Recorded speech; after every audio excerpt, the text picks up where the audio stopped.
करता है वो कहीं ना कहीं उसका मनोबल हिलेगा। चलिए एक और बड़ी जानकारी आ रही है इस वक्त की ब्रेकिंग न्यूज आपको बता दें, कानपुर में बीजेपी के रमेश अवस्थी जीते हैं। ये बड़ी जानकारी बीजेपी के लिए अच्छी खबर। रमेश ने कांग्रेस के आलोक मिश्रा को हराया है। बड़ी जानकारी, 25,000 वोटों से रमेश अवस्थी को हराया। बड़ी जानकारी इस वक्त ये आपको बता दें कि बीजेपी के लिए एक अच्छी खबर, फतेहपुर सीट से सपा प्रत्याशी की जीत हुई है। अब नतीजे हम आपको बता रहे हैं, एक एक नतीजे सामने आ रहे हैं। नरेश उत्तम 33,000 से अधिक वोटों से जीते हैं। ये बड़ी जानकारी, बीजेपी प्रत्याशी साध्वी निरंजन ज्योति हारी हैं। चलिए प्रियंका शुक्ला, ये जो नतीजे आए हैं, कानपुर में बीजेपी जीती है और कई प्रत्याशी ऐसे हैं, साध्वी निरंजन ज्योति का हारना किस तरीके से आप देखती हैं? बड़ा नाम है, बड़ा चेहरा। जी बिल्कुल, देखिए पहले मैं बात करती हूँ कानपुर की। तो ये जो आप नाम की बात कर रहे हैं, ये काम चेहरे के तौर पे था, लोग बहुत ज्यादा जान नहीं रहे थे, लेकिन फिर भी इनकी जीत कहीं ना कहीं बीजेपी के लिए एक शुभ संकेत है। और बहुत बहुत सभी बीजेपी के कार्यकर्ताओं को और सभी को बधाई कि एक कहीं ना कहीं वो आगे और अपने जो भी आ रहा है उसमें आगे बढ़त उनकी हो रही है। 5 बजे तक या 6 बजे तक जो भी उनका रुझान ये रहता है रुझान। दूसरी चीज, साध्वी निरंजनी की आप बात करें, बड़ा चेहरा है, लेकिन लोग जैसे कि अभी बात कर रही थी मंजरी जी और सारे जितने भी प्रवक्ता हमारे साथ जुड़े हुए हैं, जितने भी वक्ता इस वक्त हमारे साथ जुड़े हुए हैं, वो सब यही कह रहे हैं कि कहीं ना कहीं ग्राउंड लेवल पर जो बीजेपी की चूक रही है, एक व्यक्ति टू व्यक्ति कनेक्ट नहीं हुआ है। कहीं ना कहीं जनता के साथ कनेक्शन वो लूज दिखाई दे रहा है, वो एक कनेक्टिविटी दिखाई नहीं दी। शायद ये एक कारण हो सकता है कि आप कनेक्ट ही नहीं है।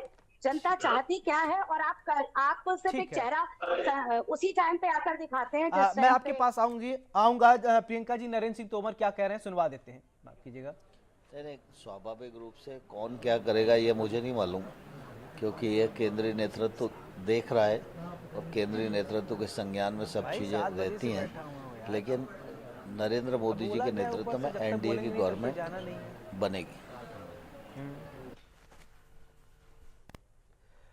ठीक है प्रियंका जी, आप कुछ कह रहे थे, अपनी बात कंप्लीट कीजिए। जी, मैं यही कह रही थी कि कहीं ना कहीं वो जो कनेक्टिविटी है वो भी कहीं छूटती हुई नजर आ रही है। भारतीय जनता पार्टी के जो सांसद हैं, वो कई सांसद तो ऐसे हैं कि फील्ड में गए ही नहीं है, सिर्फ आपने टिकट दे दिया और वो गए, और ये चीजें बहुत सुनने में आई थी शुरुआत में। दूसरी चीज, ये इस बार अभी विधानसभा चुनाव भी है, ये एक विधानसभा चुनाव का एक प्री रिजल्ट भी हम इसको मान करके चल सकते हैं। तो इस वक्त भारतीय जनता पार्टी को बहुत गंभीरता से ये जो समीकरण है इस पर बहुत विचार करना होगा। इस तरीके से आपको अपने कौन से कैंडिडेट को, जो वहां का व्यक्ति है, जो वहां के लोगों से कनेक्ट है, अगर वहां का व्यक्ति नहीं बैठेगा और ऊपर से आप ला करके किसी को बैठा देंगे और या कनेक्टिविटी ही नहीं होगी जनता की, तो 1 साल 5 साल आदमी झेल सकता है, 10 साल 20 साल आदमी झेलने के लिए तैयार नहीं है। तो मुझे लगता है कि वो चीज एक नकारात्मकता के रूप में और नकारी है जनता ने, वो शायद सामने आई है मुझे। ठीक है, हम लोग तो ऐसे विश्लेषण कर रहे हैं जैसे भारतीय जनता पार्टी हारी गई पूरी तरीके से।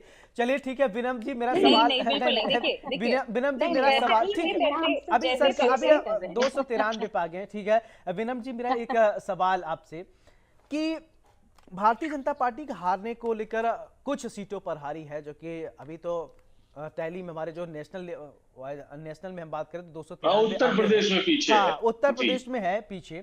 तो एक सवाल ये कि उत्तर प्रदेश में हारने का जो ठीकरा फूटने जा रहा है, किस पर जाएगा? निश्चित तौर पर ठीकरा कायदे से तो उसी पर फूटना चाहिए जिसने टिकट दिया और जो चुनाव प्रबंधन किया। हाँ। इन 2 लोगों पर। लेकिन अगर ऐसा होगा तो फिर किस पर फूटेगा ये आप भी जानते हैं, अमित शाह पर फूट जाएगा। इसलिए उस पर तो फूटेगा नहीं, इसलिए बलि का बकरा खोजा जाएगा। अब वो कौन बलता है, अब ये देखने की बात है। चले ठीक है, विनम्र जी ने बड़ी विनम्रता से बहुत ही गंभीर बात बोल दी। अब ठीक है विनम्र जी, समझ सकता हूं मैं भी।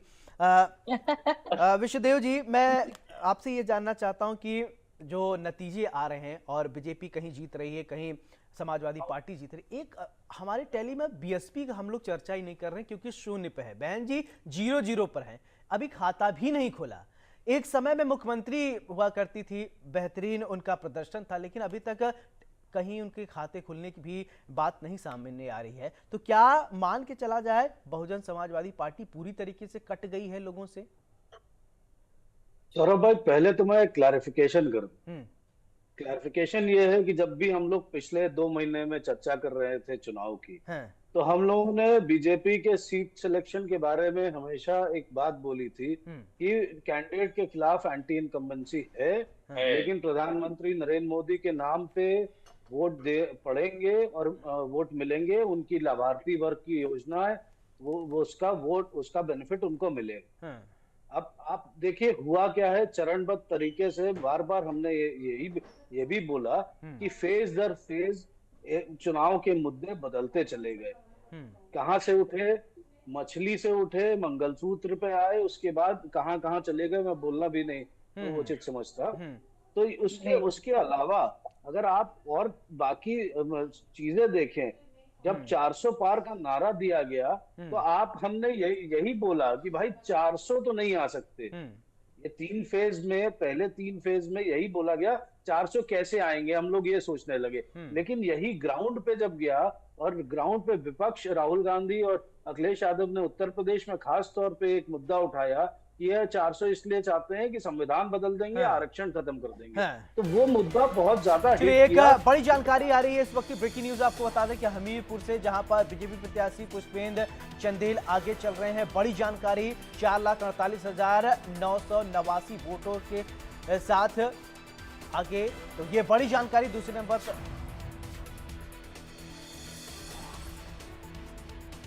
तो ये बड़ी जानकारी इस वक्त आप हमीरपुर से आप देख पा रहे हैं, 23 वोटों से आगे हैं, ये बहुत कम मार्जिन है। ये बड़ी जानकारी आपको बता दें कि सिर्फ 23 वोटों से आगे चल रहे हैं। तो विनम्र जी, मेरा सवाल आपसे कि कम वोटों से मार्जिन से है, 23 वोट से भी आगे चल रहे हैं, तो 23 वोट बहुत ज्यादा नहीं होता, क्या आपको लगता है? हाँ, 23 वोट बहुत कम है, कभी भी मतलब वो पीछे भी हो सकते हैं। और लेकिन हम लोगों ने देखा है कि एक वोट से सीपी जोशी हार गए और मुख्यमंत्री नहीं बन पाए, तो एक वोट से भी हार जीत होती है। तो इसमें कोई बड़ी बात नहीं है कि पुष्पेंद्र चंदेल जीत भी सकते हैं और हो सकता है वो मार्जिन बढ़ता जाए, क्योंकि पुष्पेंद्र चंदेल देखिए बहुत देर बाद वो कमबैक किए हैं, बहुत देर बाद उनका हमीरपुर में बढ़ना शुरू हुआ, काफी लगभग 1 घंटे बाद। तो वो कमबैक कर रहे हैं, तो हो सकता है ये मार्जिन धीरे धीरे बढ़ती जाए। ये ऐसी आशा की जा सकती है कि उनके मार्जिन और बढ़े, न कि स्थिर हो जाए।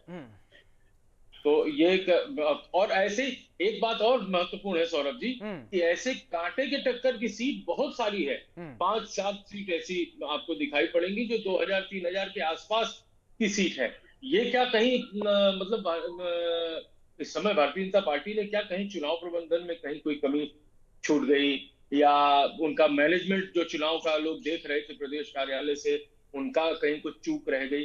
क्या ऐसा हुआ कि वो 2000-5000 की मार्जिन तो बहुत आसानी से सत्ताधारी दल मैनेज कर सकता था। मैनेज करने का मतलब वो उसका दूसरा रूप आप मत लीजिएगा। मैनेज करने का मतलब लोगों तक संपर्क करना, पहुंच पाना, या उनका वोट डलवा पाना, या लोगों तक पहुंच के उनको वोट डालने के लिए अपने वोट तक।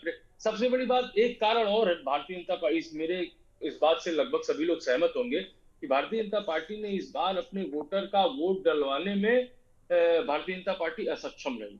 अगर उसके अपने वोटर भी पूरे वोट डाले होते तो कहीं ना कहीं ये स्थिति न बनती कि ये जो इतने लो मार्जिन से या इतना हाई, आप देखिए कई कई जगह 50,000, 1 लाख, 1.5 लाख से समाजवादी पार्टी वहां जीत रही है जहां पिछली बार तक अभी भारतीय जनता पार्टी लाखों वोट से जीता करती। तो ऐसा कहीं ना कहीं निराशा लोगों के मन में थी, या ओवर कॉन्फिडेंस था। अब इसका तो विश्लेषण थोड़ा समय लगेगा, 2-4 दिन 5 दिन आपको करने में, हमको करने में। लेकिन ये बड़ा मुद्दा है, ये भी एक मुद्दा है कि लाखों वोट से जहां पिछले चुनाव में भारतीय जनता पार्टी जीती, वहीं लाखों वोट से आज समाजवादी पार्टी जीत रही है। सीतापुर जैसी सीट कांग्रेस जीत गई, जो कि भारतीय जनता पार्टी के लिए बहुत मजबूत सीट है। लखनऊ जैसी सीट, आप कल्पना करिए कि लखनऊ में 1 लाख से कम मार्जिन से राजनाथ सिंह जी का जीत की ओर बढ़ना, या नरेंद्र मोदी का 2 लाख से कम की जीत के साथ बढ़ना, गोरखपुर में अभी हम लोग चर्चा कर रहे थे अभी 2-3 दिन पहले 1 तारीख को ही कि गोरखपुर में और बनारस में तो हम लोगों को देखना है कि मार्जिन कितना है। आप देखिए गोरखपुर में 1 लाख से अंदर का मार्जिन है। तो ये तो मतलब एक बहुत ही, इसके लिए 10-5 दिन का भारतीय जनता पार्टी को चिंतन शिविर कर लगाना चाहिए और चिंतन करना चाहिए लोकसभा वाइज कि क्या चूक रह गई यार। क्योंकि केवल कोई 1-2 कारण इतने बड़े मतलब मिस कैलकुलेशन का केवल 1-2 कारण नहीं हो सकता है, इसके पीछे कई कारण होंगे। उन सब कारणों तक पहुंचना होगा अगर 27 में चाहते हैं भारतीय जनता पार्टी के लोग कि समाजवादी पार्टी सत्ता में ना आए तो। ठीक है जिया जी, 1 से 7 चरणों में हम लोग लगभग कभी न कभी जुड़ते ही रहे और सवाल पूछे कि वोटिंग परसेंटेज कम हो रहा है, क्या वजह है? तो कुछ लोग कह रहे हैं कि गर्मी को फैक्टर बताए। तो मैंने भी आप लोगों से एक सवाल पूछा, अगर ये कम वोटिंग परसेंटेज हो रहा है तो फायदा किसको होगा? तो ज्यादातर लोग कह रहे थे बीजेपी को फायदा होगा, लेकिन कुछ ऐसे प्रवक्ता थे जो कहते थे कि नहीं, विपक्ष को इसका फायदा होता हुआ नजर आया। तो क्या उस गर्मी के फैक्टर के साथ साथ वोट प्रतिशत जो कम हुआ और ये तो समाजवादी पार्टी को फायदा देकर चला गया? जी बिल्कुल, देखिए जो भी पार्टी या व्यक्ति जो भी कहीं ना कहीं कमजोरी से गुजर रहे होते हैं पास्ट में, वो पूरा दम लगाते हैं। आप समझ लीजिए उनको जीतना है, और जो जीते हुए लोग होते हैं वो कहीं ना कहीं थोड़ा बहुत कॉन्फिडेंट रहते हैं अपनी जीत को लेकर के। तो ऑफकोर्स वो चीज रही कि वोटर्स को बूथ तक लाने में क्यों असक्षम रहे। मैं इस पे आऊंगी कि हम जब बात करते हैं भारतीय जनता पार्टी के इतिहास की, तो जनतंत्र भारतीय जनसंघ हुआ करता था पहले। तो जनसंघ आरएसएस की विचारधारा से डेवलप होकर के फिर भारतीय जनता पार्टी बना। जी जी हाँ, इसके बाद में जनसंघ ही बोल रही हूँ। उसके बाद में अब जब जेपी नड्डा जी ने हालिया में एक बयान दिया था कि हम पहले सक्षम नहीं थे, तब हमें आरएसएस की आवश्यकता होती थी, अब हमें आरएसएस की आवश्यकता नहीं है, अब बीजेपी खुद सक्षम है।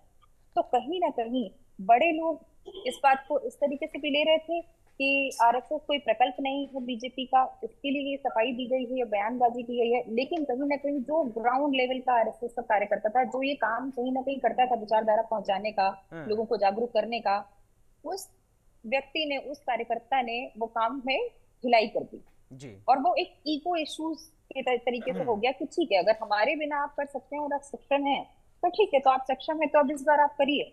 और इस बार करने के बाद में आप देखिए कि स्थिति क्या है। तो मुझे लगता है कि कहीं ना कहीं वैचारिक संगठनों का चुनाव में बहुत बड़ा योगदान रहता है और उनकी भूमिका को कभी भी कम नहीं आंकना चाहिए। अच्छा ठीक है, कुछ ऐसे बीजेपी के कार्यकर्ताओं से बातचीत हुई प्रियंका जी, बड़े कार्यकर्ता नहीं, छोटे जमीनी कार्यकर्ता, तो कुछ लोगों के अंदर इस तरीके की भावना जागृत हो गई कि बीजेपी है, पत्थर को भी छुएगी तो सोना हो जाएगा। तो क्योंकि जिस तरीके लोगों ने देखा 2014 में लहर, 2019 में, उन्होंने सोचा कि ठीक है 2024 में भी कमोबेश स्थिति यही आएगी। लेकिन जनता से इस सोच की वजह से लोग डिस्कनेक्ट होते गए। अब लोगों ने Facebook, Twitter, Instagram, social media के माध्यम से संवाद ज्यादा शुरू किया। क्या सोशल मीडिया से संवाद करना और लोगों से जाके 1-to-1 कम्युनिकेशन न करना, ये भी एक फैक्टर है जो कि ये स्थिति हुई?